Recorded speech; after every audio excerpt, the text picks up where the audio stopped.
ஆரம்பிக்கிறதுக்கு முன்னாடி நம்ம துவா ஓதிக்கலாம். ரப்பி ஷ்ரஹ்லி சத்ரி வ யஸ்ஸிர்லி அம்ரி வஹ்லுல் உக்தத்தம் மின் லிசானி யஃப்கஹு கௌலி. ரப்பி ஸித்னி இல்மா ரப்பி ஸித்னி இல்மா ரப்பி ஸித்னி இல்மா அப்படின்னு சொன்னால் அவங்களுக்கு என்ன சொல்லப்படும் அப்படின்னு சொன்னால் சரியத்தின்படி முசாஃபிர் அப்படின்னு சொல்லப்படும். சரிங்களா? இப்போ அவங்க பயணம் சில மணி நேரங்களாக இருந்தாலும் சரியே, சில நிமிடங்களாக இருந்தாலும் சரியே. அதாவது என்ன அப்படின்னு சொன்னால், இப்போ நம்ம ஃப்ளைட்டில் போகிறோம், அது ஒரு மணி நேரத்துலேயே போயிடுச்சு, இல்லை அரை மணி நேரத்துலேயே 78 கிலோமீட்டருக்கு போயிடுச்சு அப்படின்னாலும் அவங்க கிலோமீட்டர் 78 கிலோமீட்டர் தானே போகிறாங்க. அப்போ அவங்க முசாஃபிர் தான் அப்படின்னு சொல்கிறாங்க. ஓகேவா? நமக்கு இந்த கிலோமீட்டர் தான் கணக்கு. ஓகேவா? அது ஒரு நிமிஷமாக இருந்தாலும் சரி, சில மணி நேரத்தில் நம்ம போய் சேர்ந்தாலும் சரிதான் அப்படின்னு சொல்கிறாங்க. இப்போ கசருடைய சட்டம், அதாவது கசர் அப்படின்னா என்னென்னா, நம்ம தொழுகை சுருக்கி தொழுகிறதுக்கு தான் கசர் அப்படின்னு சொல்லப்படும்.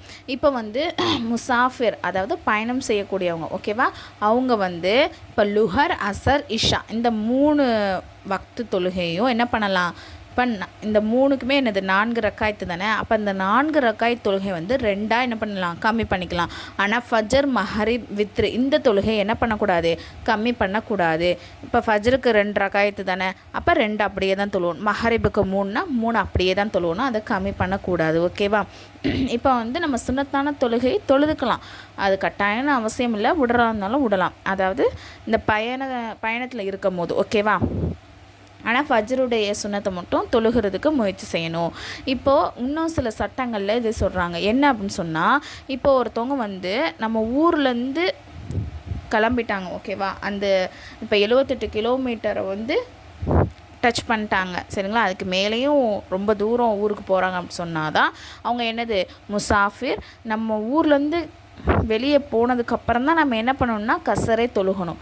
நம்ம என்ன பண்ணிடக்கூடாது? நம்ம ஊர்லேயே என்ன பண்ணிடக்கூடாது? கசர் தொழக்கூடாது. லுஹரை 2 ரக்காய் தொழுதுட்டு அதுக்கப்புறம் நம்ம ஊருக்கு கிளம்பக்கூடாது. நம்ம நம்மளுடைய அந்த எல்லையை, நமக்கு இதுதான் எல்லை. ஓகேவா? 78 கிலோமீட்டர் எல்லை.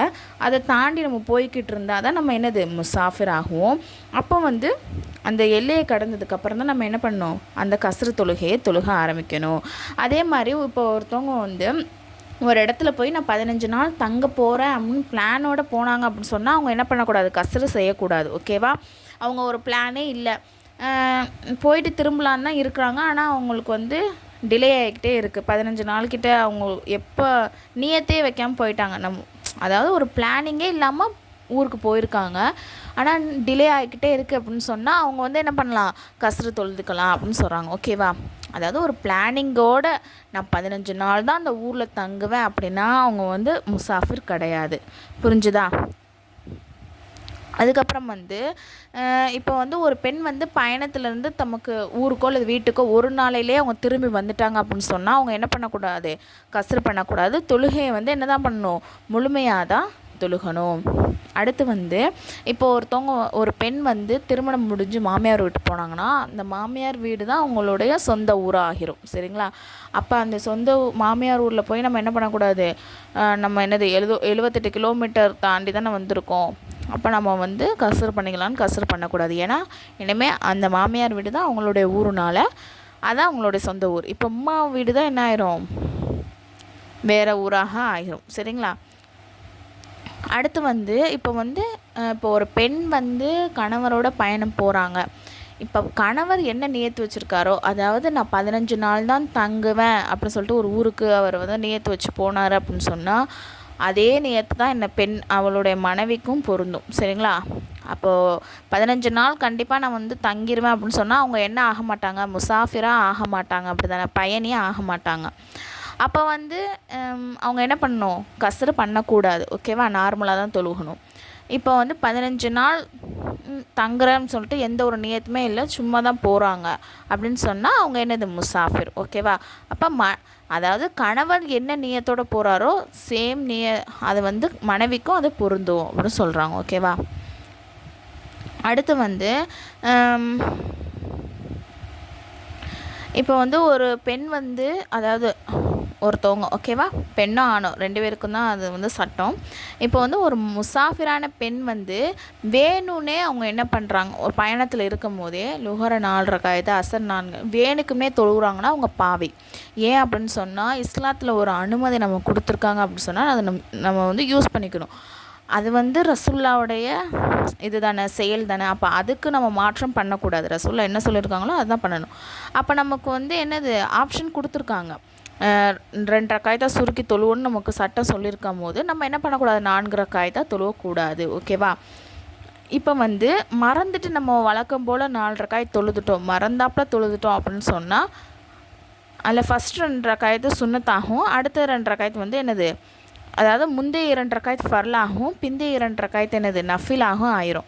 ஆனால் இந்த விஷயத்தில் வந்து அவங்க இப்போ 4 ரக்காயத்து மறந்தப்போ தொழுதுறாங்க அப்படின்னு சொன்னால் அவங்க 2வது ரக்காயத்தில் என்ன பண்ணியிருக்கோன்னா அத்தஹாத்தில் உட்காந்துருக்கணும். சரிங்களா. அப்போ தான் என்ன ஆகும், ஃபஸ்ட் 2 ரக்காயத்து ஃபர்லாகும், அடுத்த 2 ரக்காயத்து நஃபிலாகவும் ஏற்றுக்கொள்ளப்படும். மேலும் அவங்க என்ன பண்ணணும்னா கடைசியில் சஜிதாசாகவும் என்ன செய்யணும், ஓகேவா, செய்கிறது வாஜிப். 7th பாயிண்ட் என்ன அப்படின்னு சொன்னால், இப்போ வந்து ஒரு முசாஃபிரான பெண்ணுக்கு வந்து தொழுகை வந்து கலாவாயிருச்சு அப்படின்னு சொன்னால் அவங்க ஊருக்கு வந்ததுக்கப்புறம் அந்த கலாவான தொழுகை என்ன பண்ணணும், கசராக தான் தொழணும் அப்படின்னு சொல்கிறாங்க. 8th பாயிண்ட் வந்து இப்போ ஒரு பெண் வந்து கணவரோ அல்லது மகரமான ஆண் துணையின்றி என்ன பண்ணக்கூடாது, பயணம் செய்யக்கூடாது. இந்த பாடத்தோட கொஷின் வந்து ஒரு பெண் எப்போது முசாஃபிர் ஆகிறாள், எந்தெந்த தொழுகையின் முசாஃபிர் பெண் கஸ்ர் செய்ய வேண்டும், முசாஃபிர் பெண் தொழுகையை முழுமையாக தொழுதுவிட்டால் என்ன சட்டம், முசாஃபிர் பெண் எப்போதிருந்து கஸ்ர் செய்ய ஆரம்பிப்பாள், ஒரு பெண் மகரமான துணையின்றி பயணம் செய்யலாமா. ட்ரீம் மொல்லமா கோர்ஸ் இதில் வந்து ஜாயின் பண்ணுற விருப்பம் உள்ள ஒன்லி லேடிஸ் மட்டும் கீழே வந்து டெலகிராம் லிங்க் வந்து கொடுத்துருக்கேன், அந்த குரூப்பில் வந்து ஜாயின் பண்ணிக்கோங்க. அதில் வந்து மற்ற டீட்டெயில்ஸ்லாம் இருக்குது.